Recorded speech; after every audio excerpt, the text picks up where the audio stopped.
News കണ്ടപ്പോ ഇന്നോ ഇന്നലെയാ വൈകുന്നേരത്തെ ന്യൂസ് കണ്ടപ്പോഴത്തേക്ക് ഇതുകൊണ്ട് വേറൊരുത്തി വണ്ടി ഓട്ടിച്ച് കള്ളു കുടിച്ചെന്ന് പറഞ്ഞ് ഒരുത്തിയെ തൂക്കി. പൊന്നു സഖി എന്തിനാ പിണക്കമെന്നോട് എന്തിനാ അല്ല പൊന്നി കൽബ് വേദന. Welcome back to my YouTube channel again.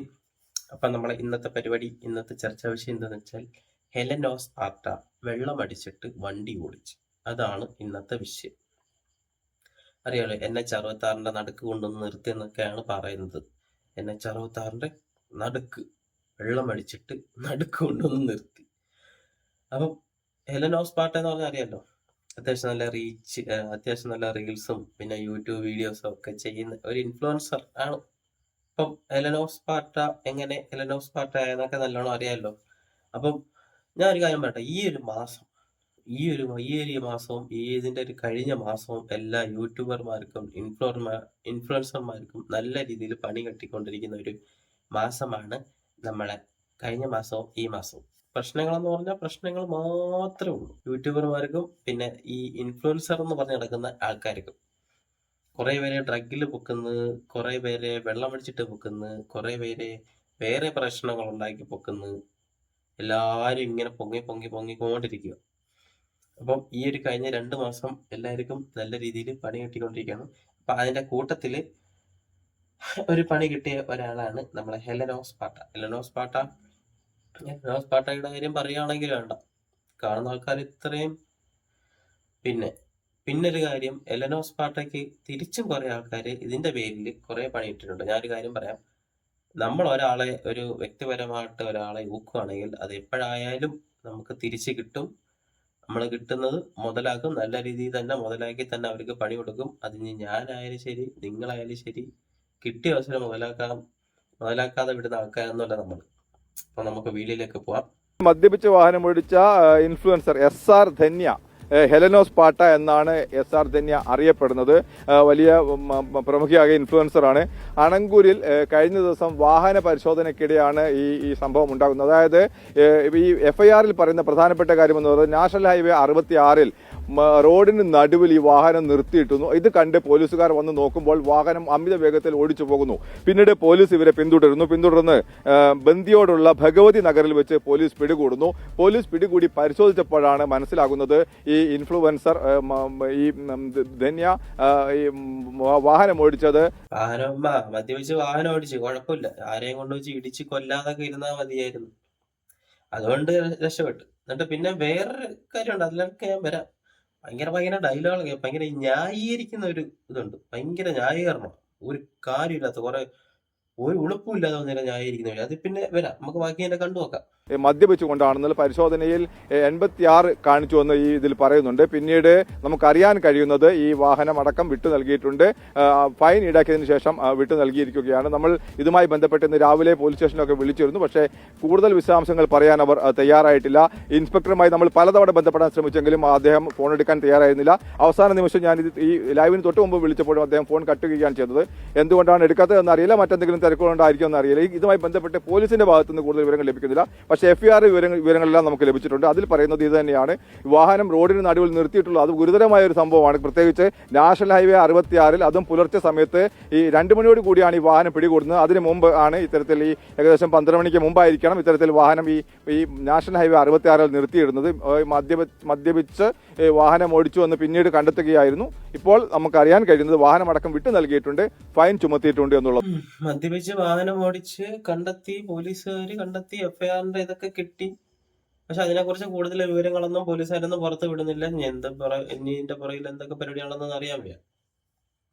അപ്പൊ മദ്യപിച്ച് വാഹനം ഓടിച്ച് വണ്ടി ഓടിച്ച് ആരെങ്കിലും കൊണ്ടുവന്ന് തട്ടിയാലോ ഇടിച്ചാലോ കേസ് നമുക്ക് തന്നെയാണ്. അതും ഒരു പ്രമുഖയായിട്ടുള്ള യൂട്യൂബർ ആണെങ്കിലും ശരി, ഇൻഫ്ലുവൻസർ ആയാലും ശരി, കേസാക്കി കഴിഞ്ഞാൽ താണ്ട ഇതേ കണക്ക് എന്തെങ്കിലും കേസ് കിട്ടിക്കഴിഞ്ഞാൽ താണ്ട ഇതേ കണക്ക് എയറിൽ ഇങ്ങനെ നിൽക്കും, നമ്മൾ പറന്ന് നിൽക്കും. അപ്പൊ അതിന്റെ ഗ്യാപ്പിൽ കൂടെ നമ്മളെ ഇങ്ങനെ നോക്കിയിരിക്കുന്ന കുറെ ശത്രുക്കളും പിന്നെ നമുക്ക് എന്തെങ്കിലും പറ്റണമെന്ന് പറഞ്ഞ് നോക്കിയിരിക്കുന്ന കുറെ ആൾക്കാരൊക്കെ കാണും. അവരൊക്കെ കയറി അങ്ങ് മേയും.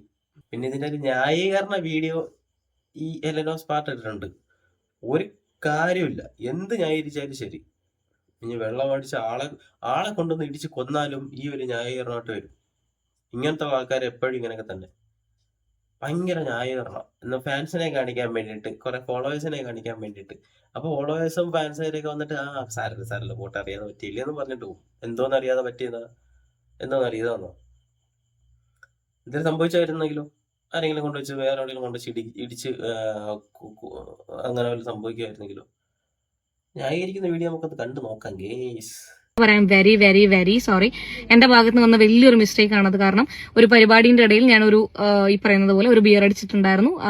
അടിച്ച സമയത്ത് വണ്ടി എടുക്കാൻ പാടില്ല എന്നുള്ളത് തന്നെയാണ് എന്റെ ഭാഗത്ത് നിന്ന് തെറ്റാണ്. I am very very very sorry to my followers. അല്ലെങ്കിൽ സോറിയൊക്കെ എന്തിനാ പറയുന്നത്? ഇനിയിപ്പം ആ മുഖത്ത് കണ്ടോ, ഒരു തരി ഉളുപ്പില്ല, ഒരു തരി ഉളുപ്പില്ല. സോറി. ഇതാണ് ഇവരെയൊക്കെ ഏറ്റവും വലിയ വിഷയം എന്ന് വെച്ചാല്, നിയമത്തിന്റെ വഴിക്ക് പോകേണ്ട കാര്യങ്ങളെല്ലാം വന്നിട്ട് ഇരുന്നിട്ട് ആള് ഏറില്ല, ഈ ഒരു ഇത് പുറത്തായി, പോലീസ് പൊക്കി, കേസായി എന്ന് വരുമ്പോഴത്തേന് ഈ പറയുന്ന സോഷ്യൽ മീഡിയക്കകത്ത് വന്നിരുന്നിട്ട് ന്യായീകരണമായിട്ട് ഇങ്ങനെ വരും. Very very very very very sorry, very very very sorry എന്ന് പറഞ്ഞിട്ട് നമ്മളെ കാണിച്ചിട്ട് നമ്മളെന്ത് ചെയ്യാൻ? കുറെ ഫോളോവേഴ്സ് വരുമായിരിക്കും, അല്ലെങ്കിൽ ഫാൻസ് ആയിട്ടുള്ള കുറെ ആൾക്കാർ വരും. സാരമില്ല മോളെ പോട്ട് അറിയാണ്ട് പറ്റിയില്ലെന്ന് പറഞ്ഞിട്ട് ഒരു ബിയറെല്ലാം ബിയറൊക്കെ തന്നെയാണോ അടിച്ചത് ദൈവം തന്നെ അറിയാം. എന്നെ സ്നേഹിക്കുന്ന ഒരുപാട് ആൾക്കാരോട് അതെന്റെ ഭാഗത്ത് നിന്ന് തെറ്റാണ്. അപ്പം ഈ പറയുന്നത് പോലെ വണ്ടി നിർത്തിയപ്പോൾ ഞാൻ നിർത്താത്തതിന്റെ കാരണം ഞാൻ പറയാം. റോഡിൽ നിർത്തി കഴിഞ്ഞാൽ ഇവരുടെ ഈ ലൈറ്റിന്റെ ഇടയിൽ എല്ലാവരും നമ്മളെ ശ്രദ്ധിക്കുകയും ചെയ്യും. എന്നെ അറിയുന്ന ആൾക്കാരാണ്. അതൊരു പ്രശ്നമാവണ്ട, അതൊരു വീഡിയോ വരണ്ട എന്ന് വിചാരിച്ചിട്ടായിരുന്നു ഞാൻ നിർത്താതിരുന്നത്. പിടിച്ചതിനേക്കാൾ വലുത് മാള. അയ്യോ, എന്തൊരു ന്യായീകരണം നോക്ക്. അന്നേരം അറിയാം, വെള്ളം അടിച്ചിട്ട് വണ്ടി ഓടിച്ച് അതിന്റെ ഇടയിൽ നിർത്തിയ ആൾക്കാർ കാണും, നാണക്കേടാവും. വീഡിയോ ഒക്കെ എടുത്തു കഴിഞ്ഞാൽ നാളെ വൈറലാവും. അന്ന് പറഞ്ഞില്ലേ കുറെ ഫോളോവേഴ്സ്, എന്റെ ആരാധകര് എന്തോന്ന് ആരാധകര് പറഞ്ഞ വെള്ളം അടിച്ചിട്ട് വണ്ടി ഓടിക്കുന്ന കാണിച്ചു തരാൻ, അല്ലെങ്കിൽ വെള്ളം അടിച്ചിട്ട് റോഡിൽ കൂടെ വണ്ടി കൊണ്ടുവച്ച് ഇടുക്കി എന്ന് പറഞ്ഞോ? പിന്നെ ആരാധകർ ഇങ്ങനെ ഞരമ്പി പിടിച്ചു കിടക്കുന്ന ഫാൻസുകാരൊക്കെ കാണും ഇങ്ങനെ എന്തോ ചെയ്തോ, കുഴപ്പമില്ല, നമ്മൾ ഫുൾ സപ്പോർട്ട്. നമ്മൾ ഇവിടെ എന്തെങ്കിലും കമന്റ് ഇട്ട് കുത്തി ഇങ്ങനെ സപ്പോർട്ട് ചെയ്യും. ന്യായീകരിച്ചിട്ടൊന്നും ഒരു കാര്യമില്ല ഇതിനകത്തൊക്കെ. എന്തോന്ന് ന്യായീകരണം. എന്നിട്ട് ആരാധകർക്ക് കാണിക്കാൻ വേണ്ടി വീഡിയോ ഇടുന്നു വന്ന് ഉളുപ്പ്. പിടിച്ചതിനേക്കാൾ വലുത് മാളത്തിൽ എന്ന് പറഞ്ഞതുപോലെ വീഡിയോനേക്കാൾ ഞാൻ ഫേമസ് ആയി. ഓക്കെ, അത് കഴിഞ്ഞ് എന്റെ വീട്ടിന്റെ ഫ്രണ്ടിലാണ് ഞാൻ നിർത്തിയിട്ടുണ്ടായിരുന്നത്. പോലീസുകാർ വളരെ മാന്യമായിട്ട് മദ്യപിച്ചിട്ടാണോ ഉണ്ടായിരുന്നത് ചോദിച്ചു, ആന്ന് പറഞ്ഞു. അപ്പൊ അവര് ഈ പറയുന്ന പോലെ പെറ്റി അടിക്കണം എന്നുണ്ടെങ്കിൽ ഇനി വീടിന്റെ ഫ്രണ്ടിലായാലും ശരി, എവിടെ ആയാലും ശരി, റോഡിൽ മദ്യപിച്ച് വണ്ടി ഓടിച്ചു കഴിഞ്ഞാൽ, റോഡിൽ ഇറങ്ങി കഴിഞ്ഞാൽ സീനാണ്. ഒരു ഉളുപ്പില്ലാതെ വന്നിരുന്ന് പറയുന്ന നോക്ക്. ഇതിനൊക്കെ എന്തോ വേണം സത്യം പറയാം. നിങ്ങളൊന്ന് പറഞ്ഞേ, നിങ്ങൾ ഈ കമന്റ് ആട്ട് ഇതിനകത്ത്, എന്റെ ഈ കമന്റ് ബോക്സിൽ നിങ്ങൾക്ക് തോന്നുന്ന കാര്യം ഇതിനകത്തിട്ട് കമന്റ് ബോക്സ് കയറി നോക്കണം. ആരാധകരിങ്ങനെ തീ ഇടുന്നുണ്ട്, തീ. എന്റെ കമന്റ് ബോക്സ് നോക്കിയാൽ മതി. കുറെ ആൾക്കാർ സപ്പോർട്ട്, ഇങ്ങനത്തുള്ള ആൾക്കാരെയൊക്കെ സപ്പോർട്ട് ചെയ്യാൻ വേണ്ടിട്ട് കുറെ ഉണ്ടല്ലേ. ഒരുമാതിരി ആലെന്ന കേസുകൾ, എന്ത് വിവരമില്ല, ഒരു വിവരവും പോലും ഇല്ലാത്ത ആൾക്കാർ വന്നിരുന്ന് കമന്റ് ഒക്കെ ചെയ്തില്ല. അതേണക്കാണ് ഈ സംഭവം. ഒരു ഉളുപ്പില്ലാതെ വന്നിരുന്നിട്ട് വലിയസാരി വന്ന് ചെറിയ എന്തോ ഭയങ്കര ഇൻഫ്ലുവൻസർ, കോമഡി, തമാശ എന്നുള്ള ഒരു എന്തോ ചീള് കേസ് എന്നുള്ള രീതിയിലാണ് വന്നിരുന്ന് ഇങ്ങനെ ന്യായീകരിക്കുന്നത്, ഒരു ഉളുപ്പില്ലാതെ. എന്ന് പറഞ്ഞതുപോലെ വീഡിയോനേക്കാളും ഞാൻ ഫേമസ് ആയി. ഓക്കെ, അത് കഴിഞ്ഞ് എന്റെ വീട്ടിന്റെ ഫ്രണ്ടിലാണ് ഞാൻ നിർത്തിയിട്ടുണ്ടായിരുന്നത്. പോലീസുകാർ വളരെ മാന്യമായിട്ട് മദ്യപിച്ചിട്ടാണോ ഉണ്ടായിരുന്നെന്ന് ചോദിച്ചു, ആന്ന് പറഞ്ഞു. അപ്പൊ അവര് ഈ പറയുന്ന പോലെ പെറ്റി അടിക്കണം എന്നുണ്ടെങ്കിൽ ആ ഊതുന്ന സാധനത്തിൽ ഊതണം, അതെടുത്തിട്ട് വരാമെന്ന് പറഞ്ഞു. അതെടുത്തിട്ട് വന്നു, ഊതി. അത് കഴിഞ്ഞ് ഇത് കോടതിയിൽ അടച്ചാൽ മതി എന്ന് പറഞ്ഞു. വളരെ വ്യക്തമായിട്ട് ഇതിന്റെ അപകടവശങ്ങളും ഇപ്പൊ ഒന്നും സംഭവിച്ചിട്ടില്ല. പക്ഷേ സംഭവിച്ചിരുന്നെങ്കിൽ, ശരിയാണ്, ഞാനും കൂടി അത് ചിന്തിക്കേണ്ടതായിരുന്നു. സംഭവിച്ചിരുന്നെങ്കിൽ പിന്നെ നമ്മൾ ഖേദിച്ചിട്ടോ അല്ലെങ്കിൽ അയ്യോ ഞാൻ അങ്ങനെ ചെയ്യേണ്ട. ഭയങ്കര ന്യായങ്ങളാ പറയുന്നത്. അടിച്ച കാര്യങ്ങളല്ല പറയുന്നത്, മദ്യപിച്ചെന്നുള്ള കാര്യങ്ങൾ പറയുന്നുണ്ട്, എല്ലാ കാര്യങ്ങളും. എടാ, നിങ്ങളൊന്ന് ആലോചിക്കണം. ഇതൊക്കെ വന്നിരുന്ന ഈ ഒരു സോഷ്യൽ മീഡിയക്കകത്ത് വന്നിരുന്ന് പറയുമ്പോഴത്തേന് നമ്മളെല്ലാം എന്തോ വിചാരിക്കണം? നമ്മളെല്ലാം പാവം കൊച്ച്, അയ്യോ അറിയാണ്ട് പറ്റിപ്പോയില്ലെന്ന് വിചാരിക്കണോ? അങ്ങനെ വിചാരിക്കണോ? റോഡിൽ ഇറങ്ങി ഇമാതിരി തെമ്മാടിത്തരം കാണിച്ചിട്ട് അങ്ങനെ വിചാരിക്കണോ? എന്നിട്ട് ഈ ഒരു സോഷ്യൽ മീഡിയക്കകത്ത് വന്നിരുന്നിട്ട്, ഈ ഒരു ഇൻസ്റ്റാഗ്രാം പ്ലാറ്റ്ഫോം അല്ലെങ്കിൽ ഇതിനൊക്കെ ഏതെങ്കിലും ഒരു സോഷ്യൽ മീഡിയ പ്ലാറ്റ്ഫോമിൽ വന്നിരുന്നിട്ട് ഇങ്ങനെ ന്യായീകരിക്കുന്നതിന് എന്തുവാണ് ഞങ്ങൾ പറയേണ്ടത്? ഇതൊന്നും ആയിരിക്കത്തില്ല. തൂക്കിക്കൊണ്ട് പോയി കാണും. തൂക്കിക്കൊണ്ട് പോയി ഭയങ്കര വിഷയം കരഞ്ഞ കാലൊടിച്ച് കാണും. അല്ലാണ്ട് വേറെ എന്തുവാ? എന്നിട്ട് വന്നിരുന്ന് ന്യായീകരിക്കുന്നു എന്ന് പറയുന്നതിലും അർത്ഥമില്ല എന്നൊക്കെ പറഞ്ഞു തന്നിട്ട് കാര്യങ്ങളുടെ സീരിയസ്നെസ് ഈ പറയുന്ന പോലെ മദ്യപിച്ചിട്ടതിന് ഒരു കുപ്പി ഒരു പെഗ് എന്നല്ല, ഇനി അരയാണെങ്കിലും 12 ആണെങ്കിലും സ്റ്റിയറിംഗ് തൊടാനേ പാടില്ല എന്നുള്ളതും അതിന്റെ കുറെ ഇപ്പോഴാണ് സത്യം പറഞ്ഞാൽ ഈ റോഡിന്റെ നിയമങ്ങളും കാര്യങ്ങളും മദ്യപിച്ച് വെള്ളം അടിച്ചോണ്ട് വണ്ടി ഓടിക്കില്ല, വണ്ടി ഓടിക്കരുത് എന്നുള്ള കാര്യങ്ങളൊക്കെ ഇപ്പോഴാണ് ചേച്ചിക്ക് സത്യം പറഞ്ഞാൽ മനസ്സിലായത്. വെള്ളം അടിച്ചോണ്ട് വണ്ടി ഓടിച്ചുകൂടാ. പോലീസുകാർ വന്ന് കറക്റ്റായിട്ട് ഇത്രയും ഒരു സോഷ്യൽ മീഡിയ ഉപയോഗിക്കുന്ന ആളാ, ഇത്രയും ഓരോ വീഡിയോസ് കാണുന്നതാ, ഇത്രയും ഓരോരോ പ്രശ്നങ്ങൾ കാണുന്നതാ.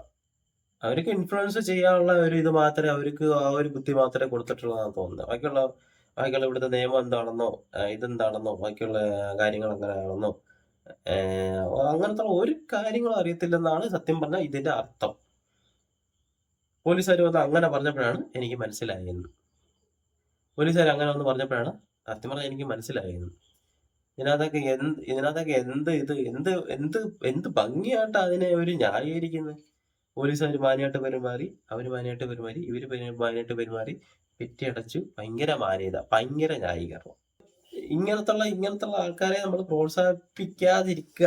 ഫാൻസുകാരുടെ അടുത്തും ഫോളോവേഴ്സിന്റെ അടുത്തൊക്കെ പറയുന്നത് നിങ്ങൾ വീഡിയോ കണ്ട് ഇൻഫ്ലുവൻസ് ആയിരിക്കും. ഇല്ല സിനിമ നടക്കാം. നമ്മൾ സിനിമ കണ്ട് സിനിമയായ രീതിയിൽ ഒരു മൂവി ആണെങ്കിൽ മൂവിയുടേതായിട്ടുള്ള രീതിയിൽ കാണുക, അത്രേ ഉള്ളൂ.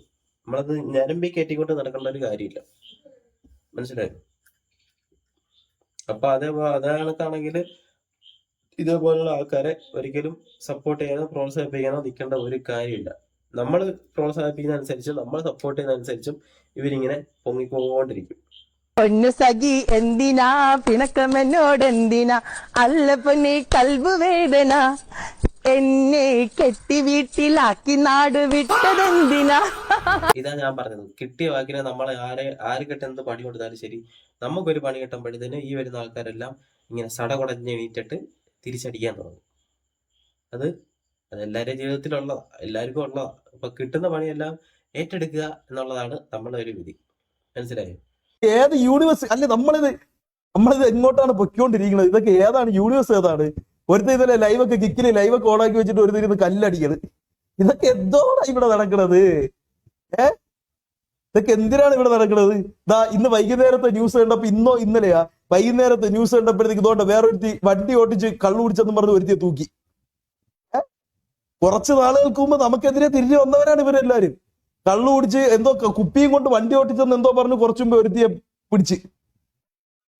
എനിക്ക് അറിഞ്ഞൂടെ എന്തൊക്കെയാണ് ഈ നടക്കുന്നത്? ഈ പറഞ്ഞ വ്യക്തികളെല്ലാം നമുക്കെതിരെ വന്നേണ്. കുറച്ചാൾ മുമ്പ് വരെ നമ്മളെ ബാക്കിൽ നിന്ന് കുറച്ച് പൈസ ഉണ്ടാക്കിയ ടീംസാണ് ഇതെല്ലാം. അതാണ് വിഷയം. നമ്മളൊന്ന് ഡൗൺ ആകുമ്പോഴത്തേനും നമ്മളെ കയറി ആക്രമിക്കാൻ ഇഷ്ടംപോലെ ആൾക്കാരാണ്. അതുകൊണ്ട് നമ്മൾ മര്യാദയ്ക്ക് കാര്യങ്ങളെല്ലാം നോക്കി നടക്കുന്നത്. അല്ല ഇതിനൊക്കെ ചുമ്മാ വെള്ളം അടിച്ചിട്ട് വണ്ടി ഓടിച്ച് ആരെങ്കിലും ക്യാമറയ്ക്കകത്ത് ചെന്ന് കയറി കഴിഞ്ഞാൽ, അല്ലെങ്കിൽ ഇതിനൊക്കെയുള്ള ആൾക്കാരെ മുമ്പിൽ ചെന്ന് പെട്ട് കഴിഞ്ഞാൽ അവർ നല്ല രീതിയിൽ നമുക്ക് പണി തരും.